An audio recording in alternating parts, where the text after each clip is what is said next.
We're hitting rewind back to 1950 America, where a full tank of gas cost under $5, where every family car felt like a chrome rocket ship, and where we built a nation on a foundation of trust and sheer ingenuity. If you miss that simple, booming confidence of the mid-century, then hit the like button right now and subscribe to We Are Baby Boomers. You won't believe what was normal then, but has vanished today. Get ready to remember 100 forgotten pieces of history. Welcome back to our journey into the deepest nostalgia. We're traveling back to 1950 America, a decade of explosive growth, quiet confidence, and truly unforgettable peculiarities. This was the era that built the modern world, the decade of the baby boom, where innovation arrived daily. Yet life moved at the deliberate pace of a Sunday drive. We've unearthed the definitive list of 100 forgotten things, the details, the objects, and the social norms that were once the fabric of our daily lives, but have since vanished completely. Get ready to peel back the layers of history as we count down from 100 to 1. The 100 Forgotten Things Countdown. 100. The jukebox was the soundtrack of every diner. In the 1950s, every single diner, malt shop, and roadside counter was ruled by the jukebox. This wasn't a digital playlist. It was a magnificent chrome and neon machine, often dominating the corner of the room. The ritual was key. You had to drop in a dime, carefully select your two-digit number, and then watch the internal mechanics whir to life, the mechanical arm selecting a massive vinyl record from the stack. The experience was immediate, tangible, and communal. Chuck Berry, Patsy Cline, or Buddy Holly would come crackling through the speakers, and suddenly the whole booth was quiet. Or maybe the kids started dancing near the counter. The power of the jukebox was its control over the atmosphere. It dictated the energy of the moment. Today's background music streams anonymously. The forgotten piece is that tangible, interactive act of paying your dime to make the soundtrack of the entire establishment change, turning every diner visit into a personalized music venue. 99. The simple design of the first Diners Club card. In 1950, the first true modern credit card, the Diners Club card, was launched. However, it wasn't the universally accepted piece of plastic we know today. It was initially designed as a way for a small group of traveling businessmen to pay for meals and entertainment without carrying large amounts of cash. It represented status and convenience for a select few, not mass consumer debt. The card itself was often made of thick cardboard or early plastic, simple in design, and far from secure. The forgotten aspect is the novelty. Simply having a card that allowed you to sign for a purchase felt like the height of futuristic luxury. By the end of the decade, more folks were signing up, but the culture of buying on credit was still treated with caution. The Diners Club card began the quiet revolution that moved America away from cash and checks, but the early simplicity of that first financial tool is completely forgotten today. 98. School desks still had built-in inkwells. Walk into a classroom in the 1950s, and you would often find physical relics of a bygone era. School desks that still had built-in circular holes for inkwells. This feature was mandatory decades earlier when students wrote with dip pens and ink. By the 50s, most children were already using the more modern and practical ballpoint pens. Yet, the holes stayed anyway, like little fossils of the past built right into the architecture of education. Children would use them as little storage compartments for marbles or gum, or simply poke their pencils through them during math class. The forgotten detail is the physical connection to history. These desks were tangible proof of how quickly technology had changed. Kids would sit there, using a modern pen, and wonder how anyone ever wrote with an actual quill and liquid ink, marking a fascinating, forgotten moment in the history of educational tools. 97. The unstoppable sound of metal. Wheeled roller skates. Before the invention of rollerblades and polyurethane wheels, roller skating in the 1950s was a visceral, noisy experience. Roller skates had heavy, solid metal wheels that clamped onto the child's regular shoes. When you skated down the sidewalk, They sounded like thunder, a clattering, unstoppable barrage of noise that could be heard blocks away. The skates were adjusted and tightened with a special skate key, a small metallic T-shaped tool that hung on a string around every skater's neck. If your toe clip broke mid-ride, or the key was lost, the fun was instantly over. The constant sound and the necessity of the key are both forgotten. Today's smooth, quiet wheels offer no comparison to the loud, clanking announcement of a 1,950 kids speeding down the block, making the whole neighborhood aware of their presence. 96. The use of the clunky, corded rotary phone. In the 1950s, your phone was not a personal device. It was a piece of communal, stationary furniture. It was a heavy rotary dial phone, typically mounted to the wall or sitting on a central hallway table. The process of dialing was a commitment. You had to physically spin the dial for each number, and if you messed up the last digit, you had to start the entire process over again. The forgotten detail is the collective patience required for communication. Furthermore, privacy was a myth, especially in rural areas with the dreaded party line, where neighbors shared the same physical phone line. If the neighbor picked up while you were talking, well, so much for privacy. The phone was a source of connection but also a constant physical tether and an ever-present source of potential eavesdropping. 95. The necessity of using whiteout for typewriter errors.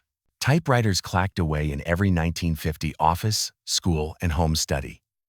The sheer mechanical sound of the keys hitting the paper was the soundtrack of mid-century productivity. But unlike today's word processors, every error was permanent.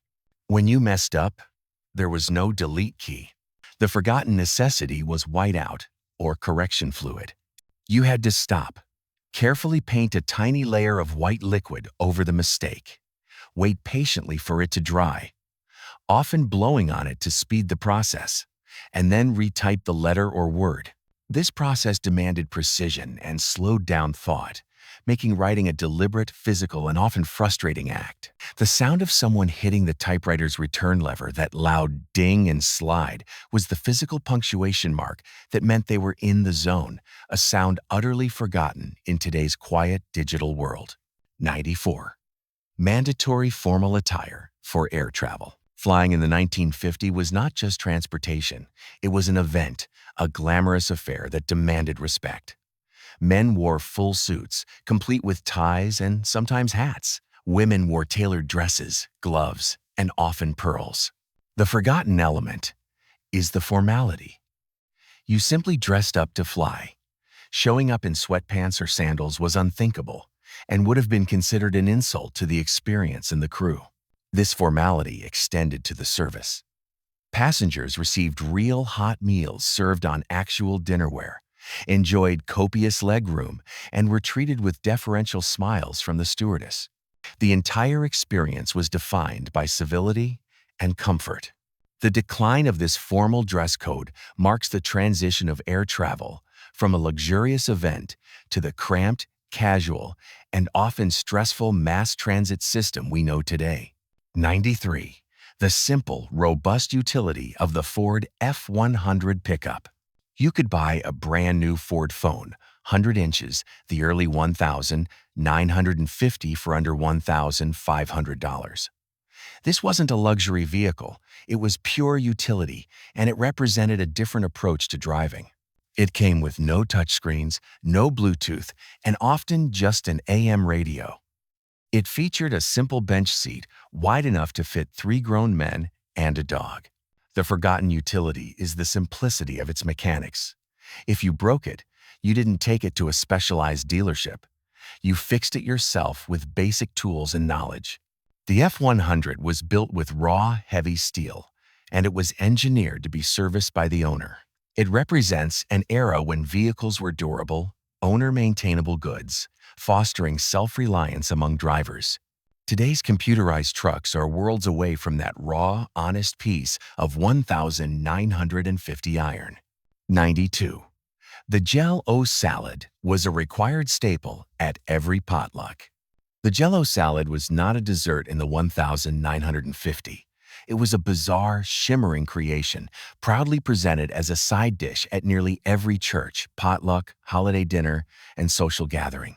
Typically made with lime green jello, it often contained unexpected ingredients suspended in its gelatinous depths: cottage cheese, shredded carrots, crushed pineapple, or celery.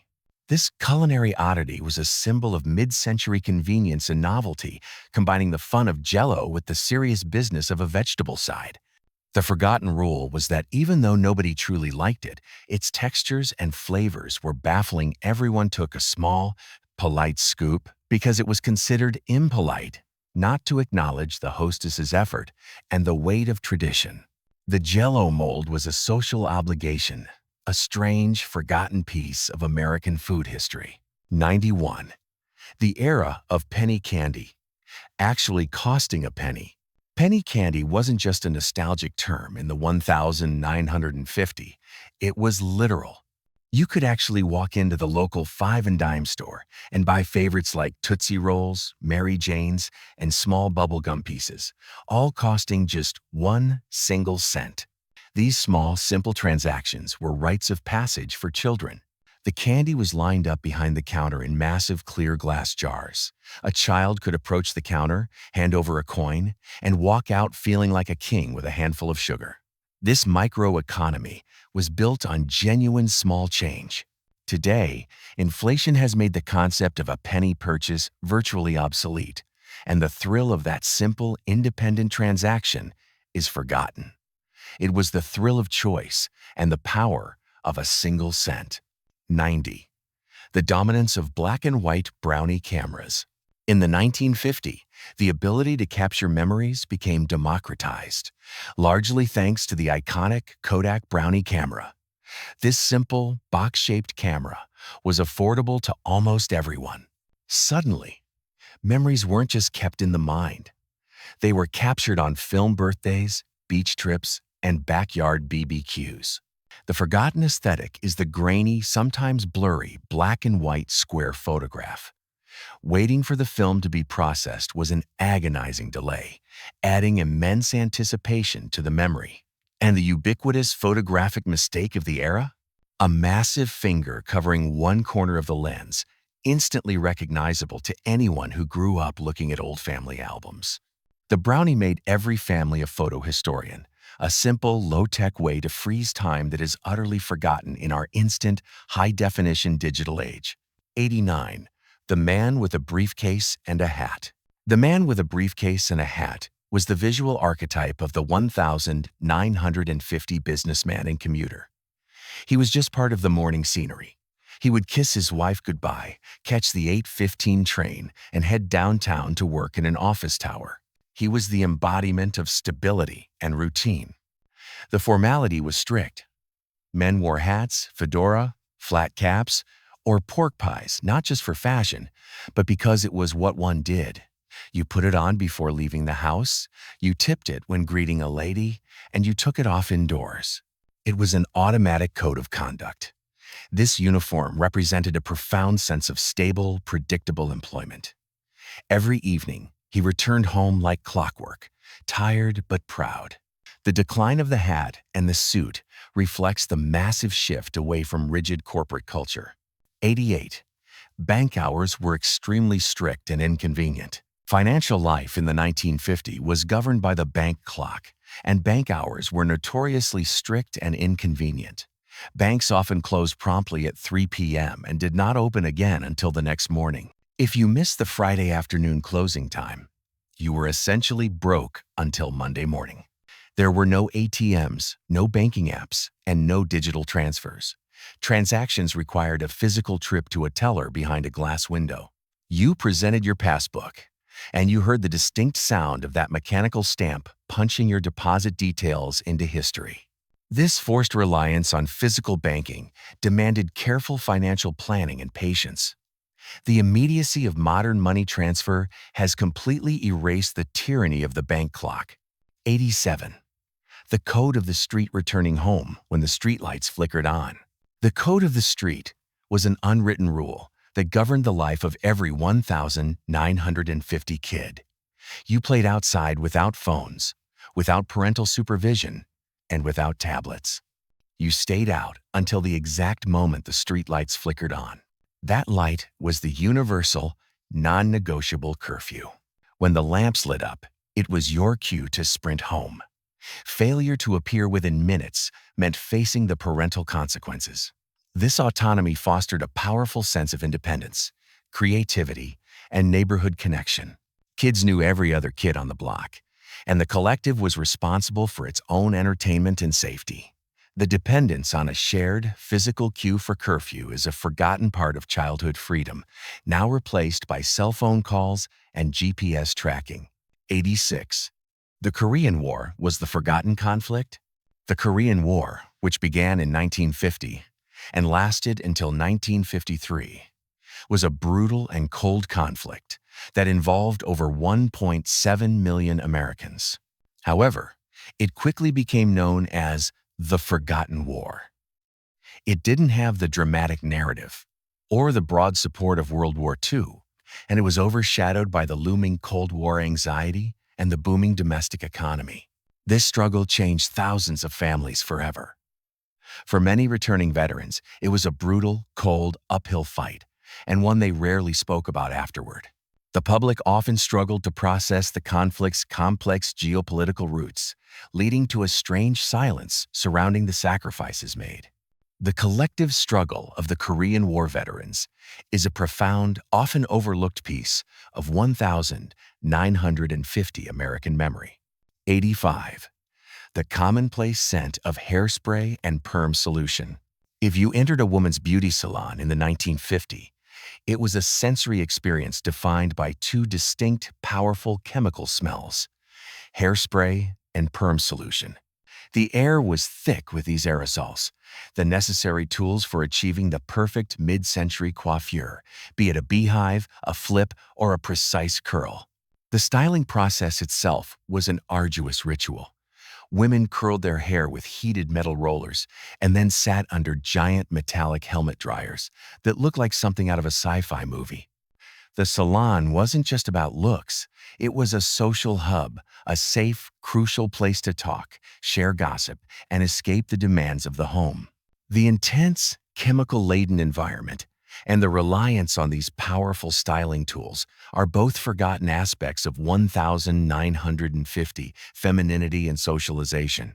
84. The ubiquitous presence of ashtrays in every home. In the 1950s, if you entered an American home, whether the residents smoked or not, you were guaranteed to see multiple ashtrays. They were ubiquitous glass, ceramic, heavy crystal, sometimes even built right into the arms of the furniture. The forgotten reality is that the ashtray was simply a standard, expected piece of household decor. Guests lit up everywhere. At the dinner table during the meal, in the car during a drive, and in the living room while watching TV. Nobody thought twice about it. Smoke just came with the scenery, an accepted part of the social contract. The lack of social or legal stigma against smoking indoors meant that secondhand smoke was a constant, normalized presence. The disappearance of the ashtray from public and private life marks one of the most significant public health shifts since the 50s. 83.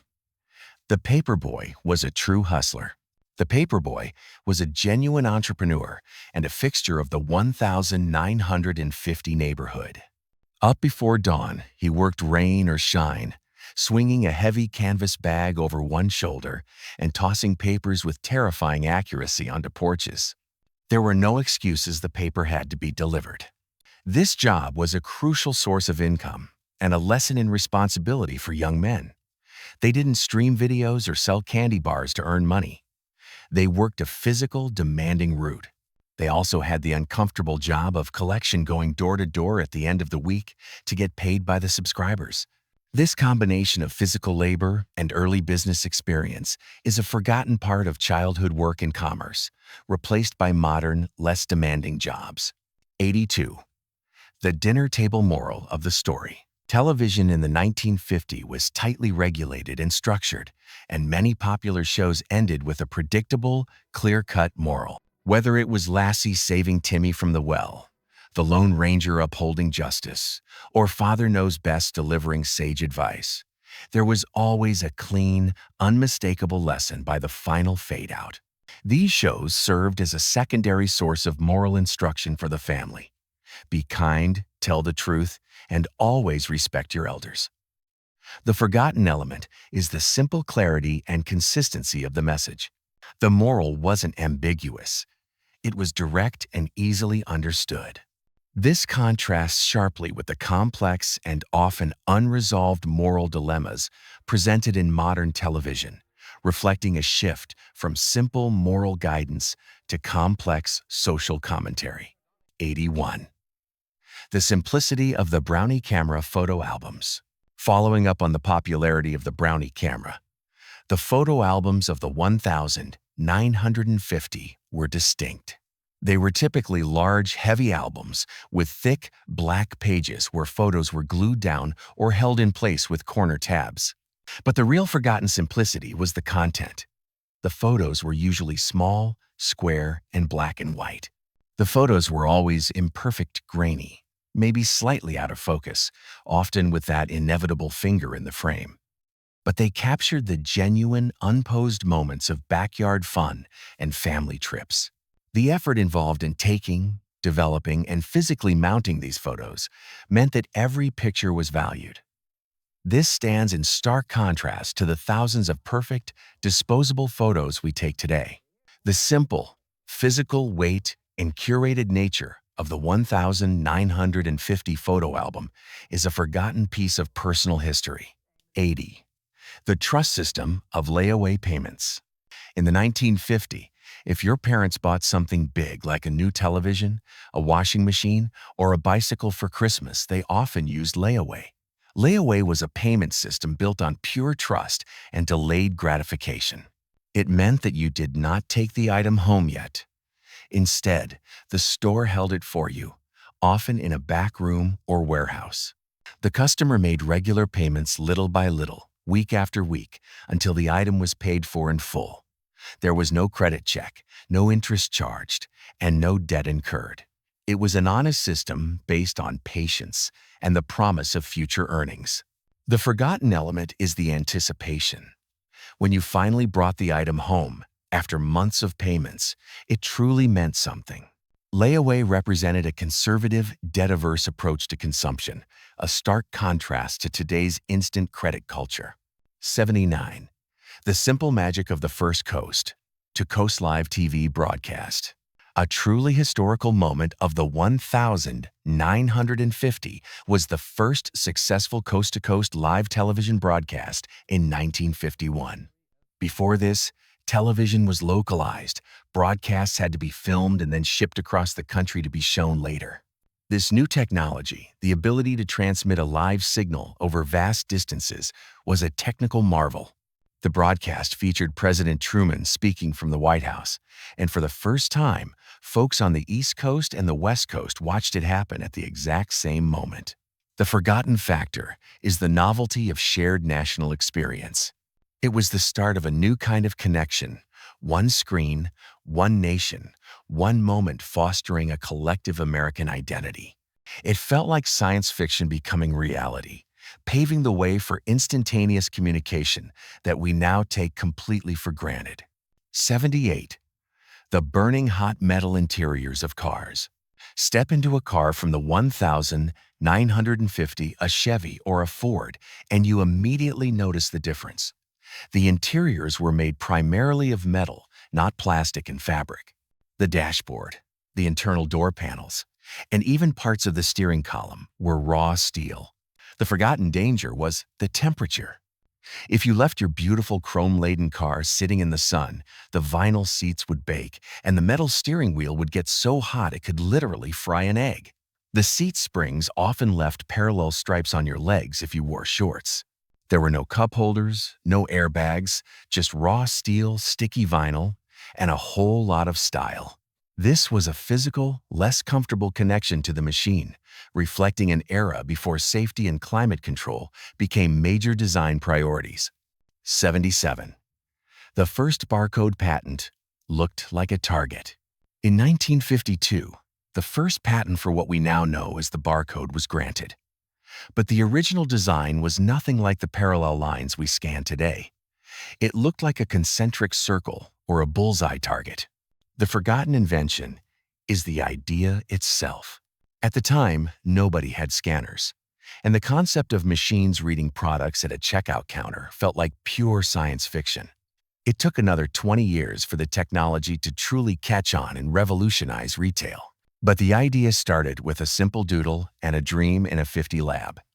This early circular barcode design is a relic of the nascent days of retail automation, the foundational vision for how we shop today.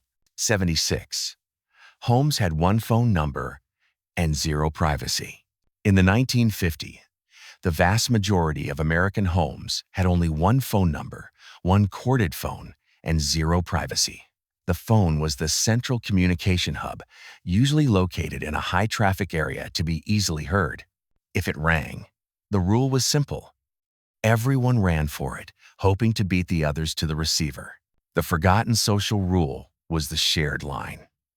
If your teenage daughter stayed on the line too long, the whole family knew about it, and the social pressure from waiting siblings was intense. There was no voicemail, no caller ID, just the hope that the person you missed would call back. The shared, central phone demanded collective awareness and enforced a strict limitation on private communication. A stark contrast to today's world of personal, encrypted devices. 75. Sidewalk chalk was made from found rocks. Sidewalk chalk was a critical component of 1950 childhood, but the chalk itself wasn't always bought in fancy, colorful packs from the store. You often made do with whatever you could find: pieces of white rock, limestone, or simple white chunks of construction plaster. This necessity fostered ingenuity. Driveways and sidewalks were instantly transformed into racetracks, elaborate hopscotch grids, or sprawling masterpieces that washed away with the first summer rain. Kids didn't need elaborate instructions. They just found a surface and drew. The forgotten simplicity is the low barrier to entry for creativity, the reliance on found objects, and the acceptance that the artwork was ephemeral. It was pure, simple expression built on the materials at hand. 74. Every town had a local soda fountain or lunch counter. The local soda fountain or lunch counter was the true social center of the 1950 town, far surpassing any chain restaurant.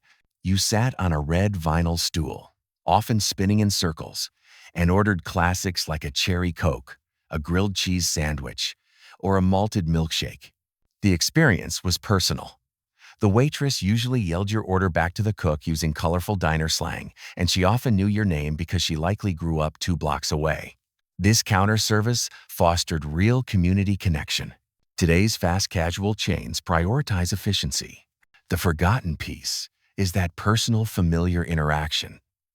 The spinning red stool, the loud, friendly banter, and the strong sense of local ownership that defined the small-town dining experience. 73. Church on Sunday wasn't a maybe. It was the anchor of the week.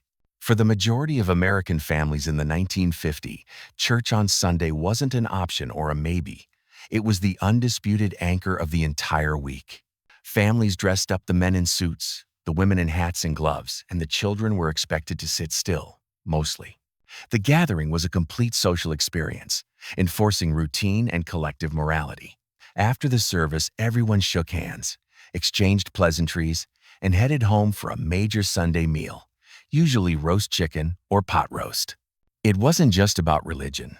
It was a powerful piece of social routine that literally held the week together, structuring time and reinforcing community values. The decline of this widespread, mandatory weekly attendance marks a major cultural shift away from communal religious routine. 72. The encyclopedia salesman was a common door-to-door site. Before the internet, the ultimate source of knowledge in the 1950 home was the encyclopedia. Consequently, the encyclopedia salesman was a common, persistent sight, knocking on doors with a sample volume of Britannica or World Book under his arm. The purchase was a massive commitment to education. Parents would pay for the full, magnificent set of books in monthly installments, often viewing it as the single most important educational investment they could make for their children. If a child needed to write a school report, that massive, full shelf of books was the Internet of the 50. The forgotten piece is the reliance on these heavy, physical books as the singular source of global knowledge and the intensity of the door-to-door sales pitch required to get them into homes. 71. Metal lunchboxes were built to survive a schoolyard war.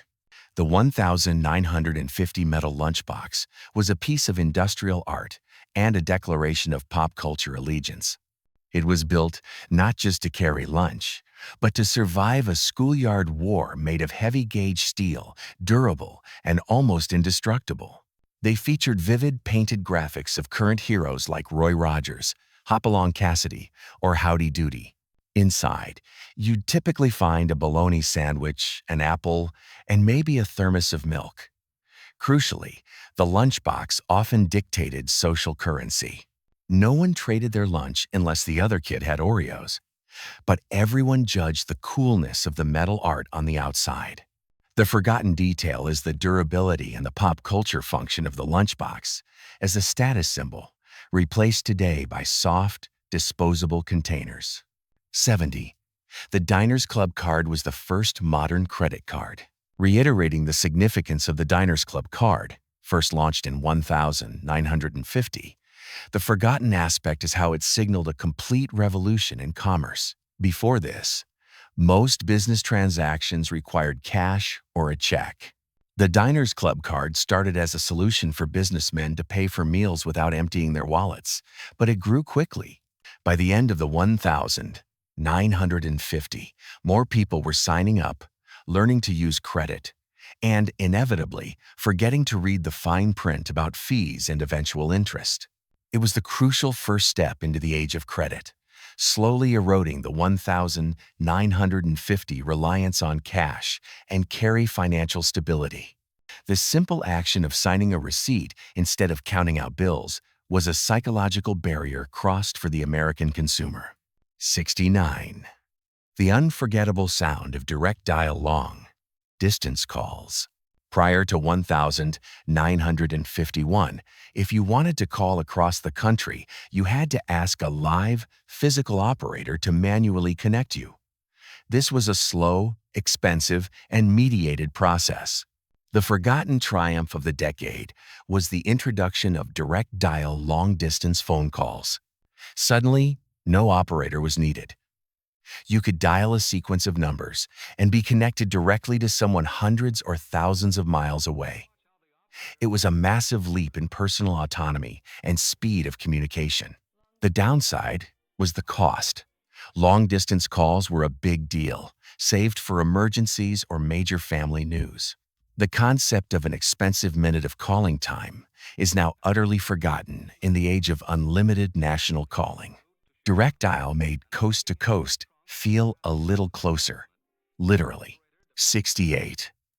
Car interiors were made of raw metal and sticky vinyl. Car interiors in the 1950s were a study in rugged, unforgiving design. They were primarily composed of metal and sticky, heavy vinyl upholstery. The forgotten sensation is the feel.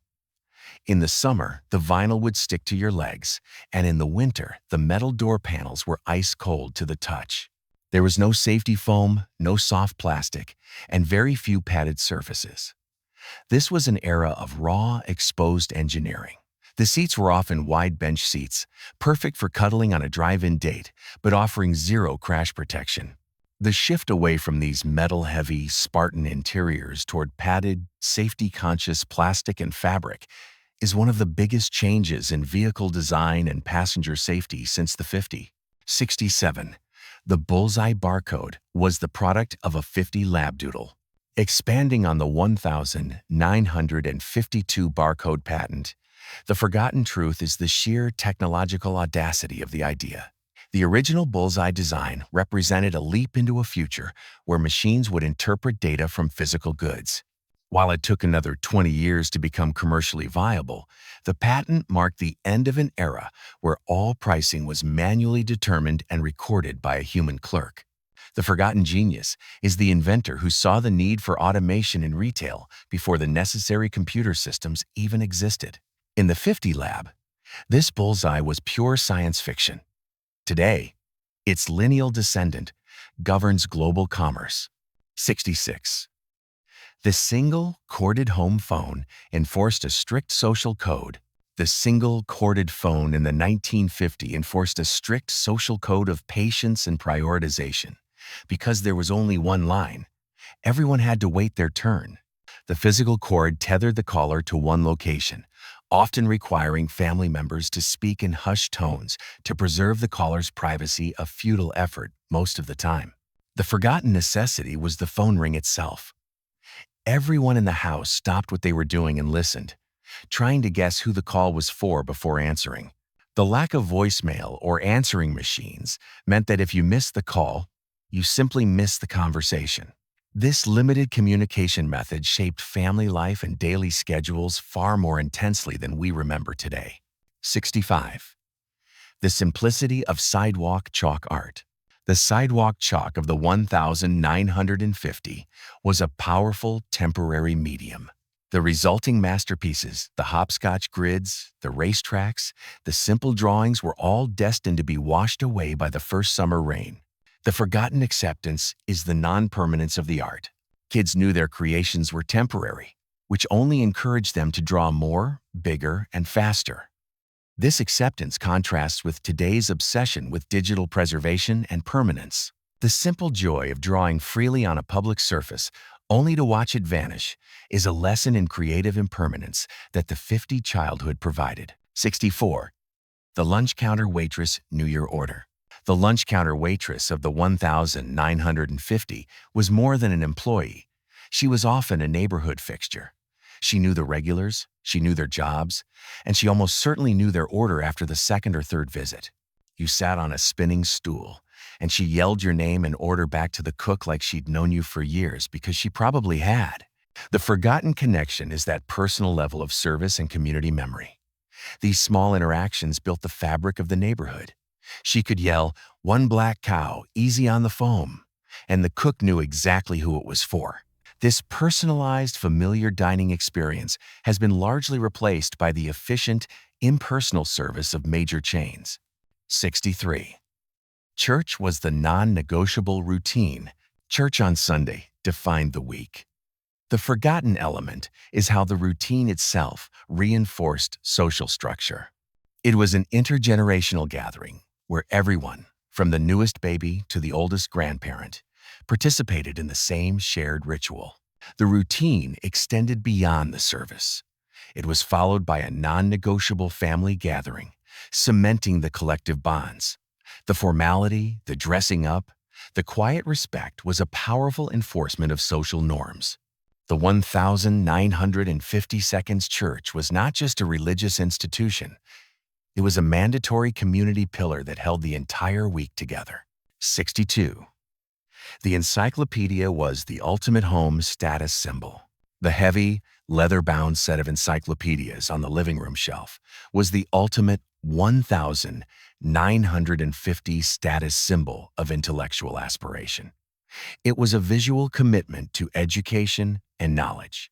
For parents who may not have had a college education, providing their children with a complete Britannica set felt like giving them a key to the future.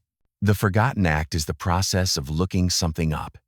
It required physical effort walking to the shelf, pulling out a heavy volume, and manually flipping through pages. It was slow and deliberate. Contrast this to the instant gratification of Google today. The physical weight and presence of those books represented the weight of knowledge in the 50. 61. Metal lunchboxes were pop culture billboards. Beyond durability, the 1950 metal lunchbox was a crucial, highly visible billboard of pop culture. The show or character featured on the lunchbox, Roy Rogers, Hopalong Cassidy, was a declaration of a child's allegiance and their interests. This cultural display created instant social currency. A child with the newest design was instantly cool. The forgotten detail is how these simple boxes reflected the conservative Western hero-dominated television landscape of the era. The box was both a utility item and a miniature piece of cultural commentary. 60. The humble role of the passbook savings account. In the 1950s, the passbook savings account was the foundation of personal finance. There were no online statements, no mobile apps, and no digital tracking.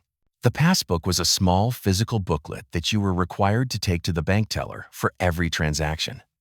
The teller would then manually stamp the date and the new balance inside the book. The forgotten element is the tangible connection to your money. Seeing the teller physically record your deposit and stamp the balance reinforced a strong, conservative habit of saving. You felt the weight of your financial progress in your hand. This system demanded patience, discouraged impulse spending, and made money a very physical concept. The passbook savings account is a relic of a time when financial literacy was taught through simple physical documentation, a tradition lost to automated banking. 59. The distinct smell of pink and green bar soap. Bar soap was the default cleaning agent in the 1950s. Brands like Irish Spring, Lifebuoy, and Dial came in simple cardboard boxes, smelled distinctively strong, and lasted forever. But the forgotten detail is the mystery drawer in every bathroom cabinet. This drawer was typically filled with half-melted chunks of pink, green, and blue soap slivers that had been collected and mashed together at the end of their life cycle. These bits would often stick to the porcelain sink like glue. The smell, a powerful, clean, somewhat medicinal scent, defined the 50 bathroom. This practical frugality of using every last sliver of soap reflects a post-depression mindset of zero waste, a habit that has vanished with the convenience of disposable liquid soaps. 58. The unquestioned authority of the boss, smoking at his desk. The power dynamics of the 1950 office were perfectly symbolized by the boss's desk. The forgotten image is the boss, usually a man in a tie, sitting behind his wooden desk, conducting business, all while casually puffing on a cigarette. The smoke-filled office was the norm, not the exception. The boss's right to smoke was unquestioned, an unspoken symbol of his authority and control over his environment. Employees simply accepted it. This image represents an era before corporate health policies, before public awareness of secondhand smoke, and before the rise of HR. The complete freedom of the executive to smoke at will in his private space is a powerful, forgotten image of 50 corporate culture. 57. The strict hierarchy of school discipline and respect. Discipline in the 1950 classroom was rigid, swift, and entirely unquestioned. Students respected their teachers implicitly, or at least they certainly feared the ruler on the desk. You stood when called upon. You said, "Yes, ma'am," or "No, sir." And you never, under any circumstances, talked back.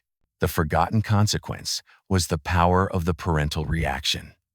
If a note was sent home detailing poor behavior, the punishment received at home was guaranteed to be much worse than anything the teacher administered. This system of reinforced authority meant that the teacher's word was law. It was an environment of strict adherence to rules, a strong contrast to today's more collaborative and challenging educational environment. 56. The pride in rewiring a toaster or resoling a shoe.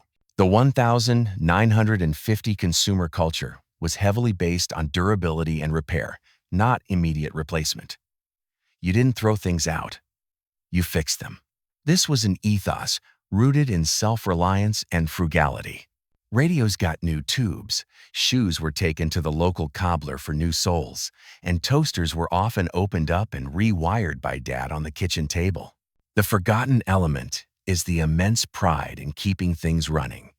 When something finally broke for good, you genuinely mourned its loss. This culture stood in stark opposition to planned obsolescence. The ability and expectation to maintain your own property is a lost skill set, replaced by a throwaway culture where repair is often more expensive than buying new. 55. the routine of the morning commuter's kiss, and the 8:15 train.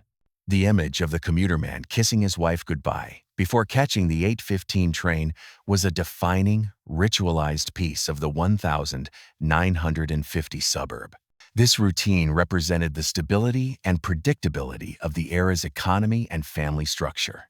The man went downtown to his steady job, and every evening he returned home like clockwork. The forgotten significance is the defined gender roles this routine reinforced. The predictable timing of his return anchored the family schedule, ensuring dinner was ready and the family unit was restored every evening. This stable, scheduled commute and the associated roles it defined are largely forgotten, replaced by flexible work hours, remote work, and less rigid domestic arrangements. 54. The casserole and hand-me-down crib arrival for new parents.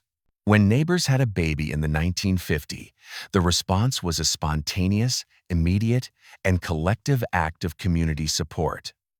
The baby registry and online wish lists did not exist. Instead, everyone showed up with a home-cooked casserole, offering practical, immediate assistance.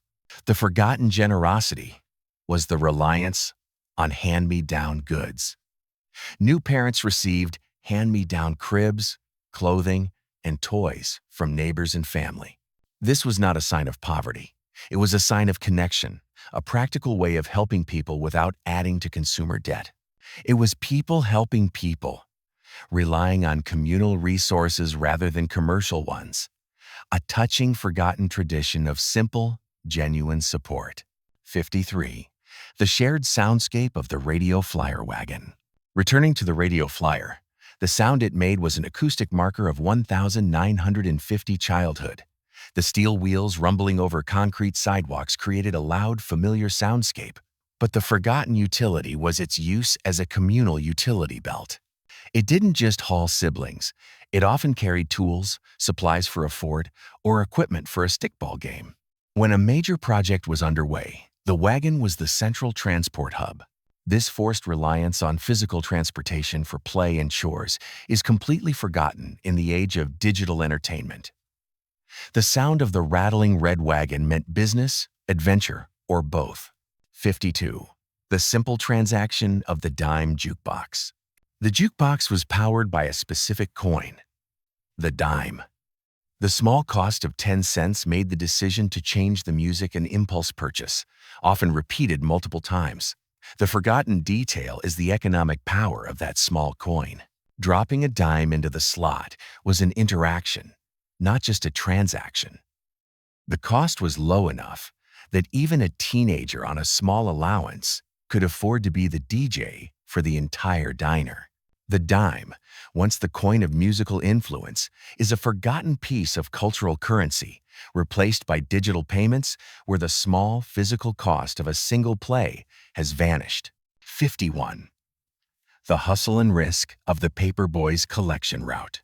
Beyond the early mornings in the heavy canvas bag, the most challenging and forgotten part of the paperboys' job was the collection route. At the end of the week, the boys had to go door to door, asking subscribers for the money owed. This required salesmanship, persistence, and a small amount of risk management. The forgotten skill was the face-to-face interaction and accountability. The paperboy had to handle cash, make change, and deal with sometimes cranky or forgetful customers. This was true business experience. Today's delivery and billing are automated, eliminating the opportunity for young people to gain this essential, challenging entrepreneurial experience in their own neighborhood. 50. The necessity of a home blacksmith or toolkit for appliance repair. Following up on the culture of repair, the 1950 homeowner's toolbox was a badge of honor, heavy steel, usually unorganized, and covered in years of grease and know-how. The forgotten skill was the expectation of deep mechanical knowledge.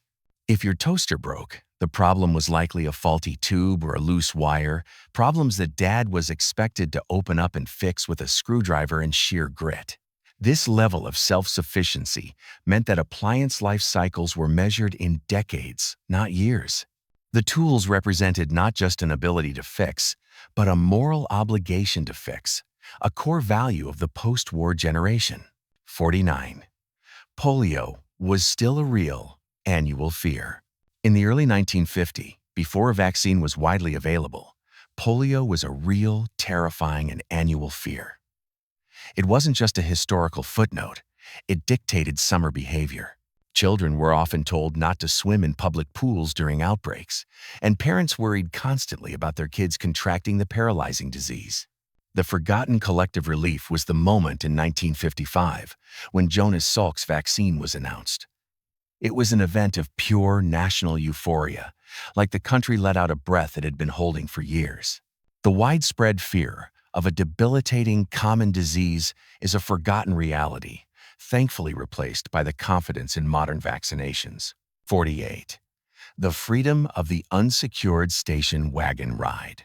If your family owned a station wagon in the 1950s, you were living well. But the forgotten freedom was the unsecured nature of the ride. Kids piled into the massive back area, often called the way back, without seatbelts. Windows were down, the dog was drooling in the wind, and mom was passing sandwiches back from a metal cooler. This freedom was also dangerous, but it was an accepted part of travel. The sheer physical liberty of moving around the car, shouting over the radio, and feeling the air rush in is completely alien to today's strict safety restraints. The station wagon ride represented a non-regulated, carefree family adventure that is now a legal impossibility. 47. The social importance of the neighborhood barbershop. The neighborhood barbershop was not just a place to get a haircut in the 1950s. It was a crucial male social and political hub. It was where stories were told, local secrets were half-whispered under the buzz of the clippers, and the neighborhood's political and sports debates were settled. The forgotten loyalty was the relationship with the barber, often a man named Lou who had been cutting your hair since Eisenhower was elected. He charged maybe $2 and was an embedded community counselor. You didn't use Yelp. You went to the guy who knew your name and your father's name. This sense of local, personalized service is a forgotten piece of community infrastructure. 46. The necessity of asking strangers for directions.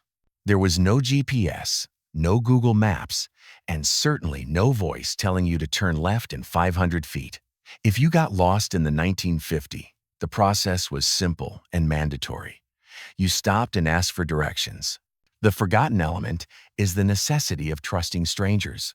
A local would actually help you, often pulling out a pencil and a napkin to sketch a rough map, or giving detailed instructions involving landmarks that no longer exist. The act forced human interaction and depended on communal knowledge.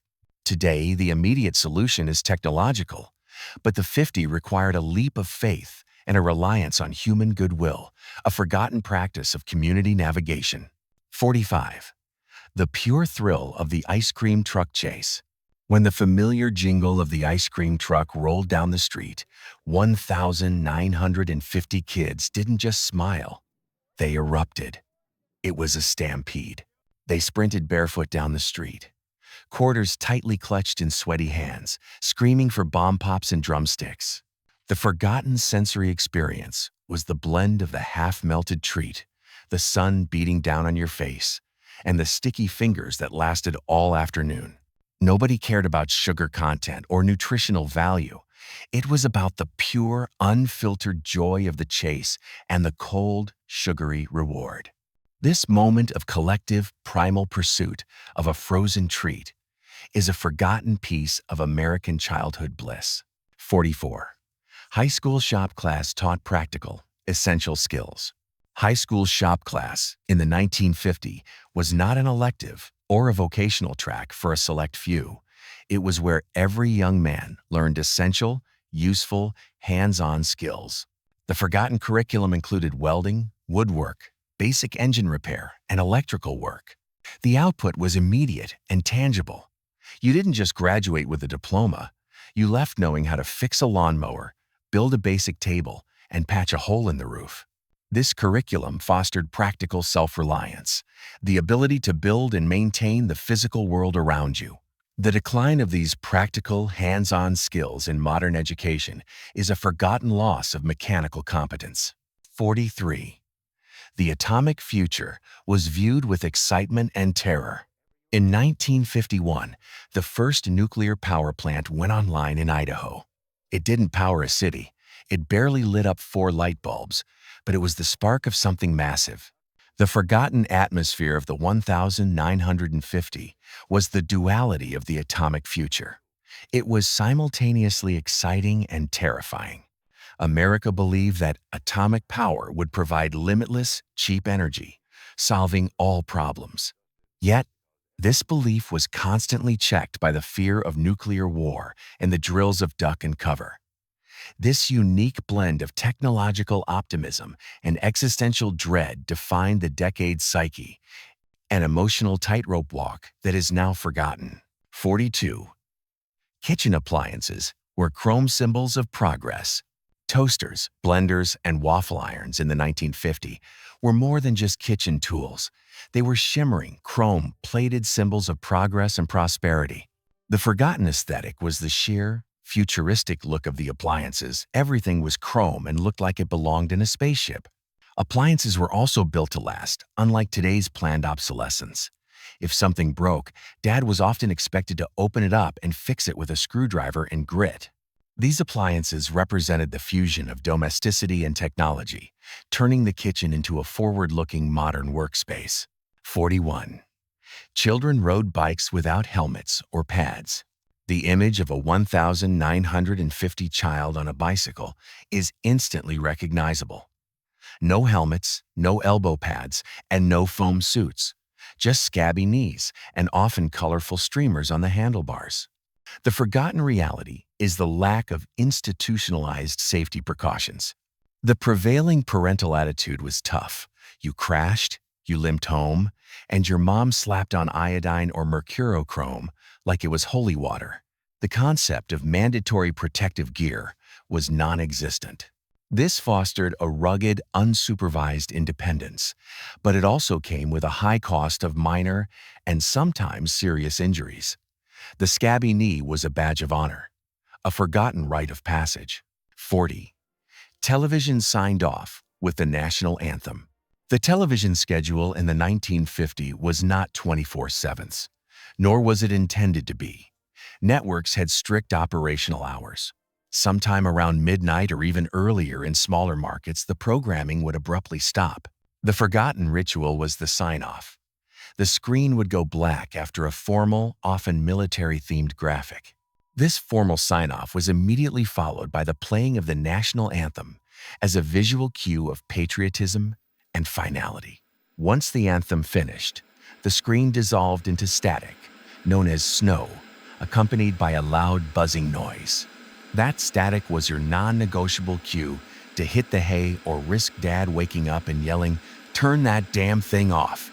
There were no late-night shows, no infomercials, just the sound of white noise, signifying the end of the broadcast day and the complete closure of the media landscape until morning.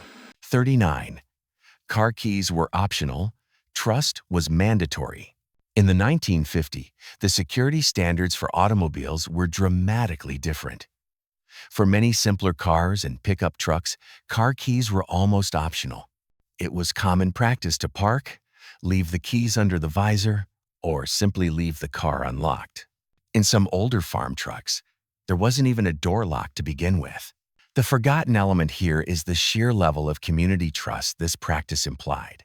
Car theft existed, but the risk of leaving your vehicle unattended and unlocked was often outweighed by the convenience and the belief that the neighborhood would police itself. The mindset was, trust was stronger than tech. Today, you need a password to start your microwave, let alone your car. This casual disregard for vehicle security is a perfect snapshot of a less guarded, more trusting era. 38. The family doctor made house calls. When you got sick in the 1950s, you didn't immediately rush to an emergency room or Google your symptoms.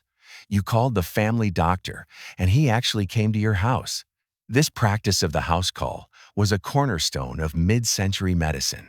The doctor would arrive with his black bag, a thermometer, and a confident look that silently communicated, "I've seen worse." The forgotten value is the personal comfort and authority the house call provided. His presence alone often made you feel better already. The doctor was a trusted authority figure deeply integrated into the family's life.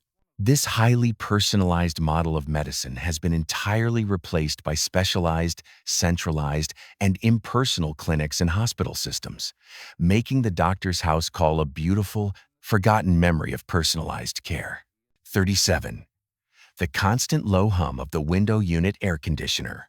Air conditioning was not a standard feature in most American homes in the 1950s, especially outside of major commercial buildings. People cooled off with simple fans, a cold glass of lemonade, and often a nap on the porch.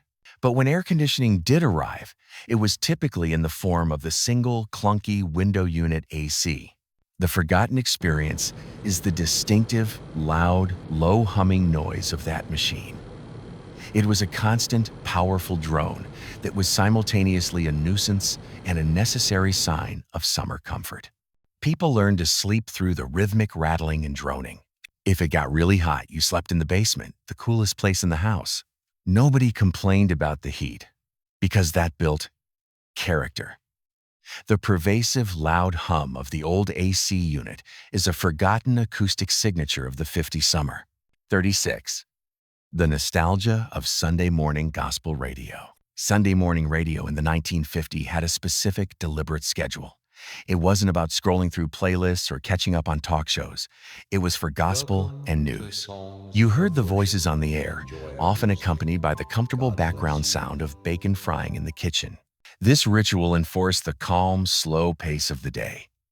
Dad read the thick Sunday paper, Mom made the coffee, and the world outside felt quiet and contained. This dedicated time of slow media consumption and routine is a forgotten practice.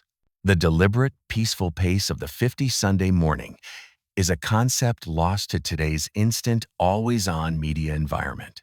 35. Food was local and simply food, no need for organic labels. In the 1950s, the question of whether food was organic or locally sourced was nonsensical because that's just how food was supposed to be. Most milk, butter, and meat came from nearby farms. Grocery stores didn't need 20 brands of everything. They just needed one good quality item. The forgotten truth is the inherent quality and trust in the supply chain. Food was local, seasonal, and minimally processed by default. Nobody asked if something was organic because that word hadn't been co-opted or politicized. It was just the standard. The forgotten simplicity is the trust that the food you bought from the corner store was inherently wholesome and fresh, a luxury we pay a premium for today. 34. Cigarette ads. Claimed health benefits. While we touched on doctors endorsing cigarettes earlier, the general marketing of cigarettes in the 1950s was far more brazen. Ads were everywhere on TV, in magazines, and prominently displayed at store counters. The forgotten absurdity is the actual claims made. Some brands openly claim to be good for digestion or less irritating to the throat. This sheer unethical claim of health benefits for a product known to be dangerous sounds crazy now, but it was accepted advertising. The media landscape was so saturated that lighting up was just part of life, fueled by the marketing that normalized the habit and actively misled the public about the risks. 33. The practicality of the permanent wave machine. The permanent wave machine, or PERM, was a marvel of the 1950 beauty industry. For women, achieving a set of lasting curls was a complicated, multi-hour process involving strong chemicals and heat. The forgotten apparatus was the machine itself, a clunky, intimidating contraption of hanging wires, clamps, and rollers used to achieve the iconic, structured hairdos of the era. The process was uncomfortable and smelled intensely of chemicals, but the results were lasting. This commitment to achieving a specific, durable hairstyle reflects the formal beauty standards of the decade, a stark contrast to today's preference for casual, low-maintenance looks. The perm machine is a forgotten symbol of mid-century beauty engineering. 32. The use of the humble typewriter as a home tool. Before the personal computer, the typewriter was the key tool for writing at home. It was a heavy mechanical device that demanded a physical connection to the writing process. The forgotten skill was the ability to type accurately under pressure, knowing every mistake was a potential correction job with whiteout. The sheer mechanical action, the deliberate clack of the keys, the violent, satisfying slide of the carriage return lever made the process of writing physical and noisy. The typewriter was not just an office machine. It was an indispensable home tool for writing letters, school reports, and even personal manuscripts. Its necessity is forgotten in the age of silent, digital keyboards. 31. The simple, universal power of the nickel vending machine. The soft drink vending machines of the 1950 were simple, unautomated metal boxes that only took nickels, 5 cents. Coca-Cola came in thick glass bottles, and the transaction was simple. You fed the machine a coin, slid the bottle out, and popped the cap with the attached opener. The forgotten simplicity is the purity of the machine's function and the specific coin required. The price was fixed, the transaction was immediate, and the result was a burst of cold, fizzy, non-diet perfection. These simple, coin-operated machines, often cooled with ice, are forgotten relics of a time when the price of a soda was static and dictated by a single coin. 30. The importance of neighborhood block parties. The neighborhood block party was a common, frequent social fixture of the 1950. These were spontaneous or semi-organized gatherings where neighbors closed off the street to cars, set up folding tables, and shared food, music, and conversation. The forgotten element is the community cohesion this created. It was an essential way to meet new people, share local news, and ensure everyone was looking out for everyone else's kids. These were self-organized events rooted in physical proximity and mutual dependency. Today's social lives are often scheduled through digital means, making the spontaneous, physical gathering of the 50 neighborhood a forgotten, simple joy. It's truly incredible to see how much has changed, isn't it? The 1950 weren't just black and white. They were a world of simple commerce, deep trust, and a few shocking risks. The forgotten things we've counted down from the one nickel soda to the unlocked doors show, a world built on different rules and different expectations. The sheer simplicity of that era is a powerful reminder of how far we've come in technology and perhaps how much we've lost in community. Let us know in the comments. Which of these 70 forgotten things do you remember the most vividly? Before you go, make sure you smash that like button and subscribe to We Are Baby Boomers so you don't miss our next journey into history. Thanks for watching, and we'll see you back here for our next trip down memory lane.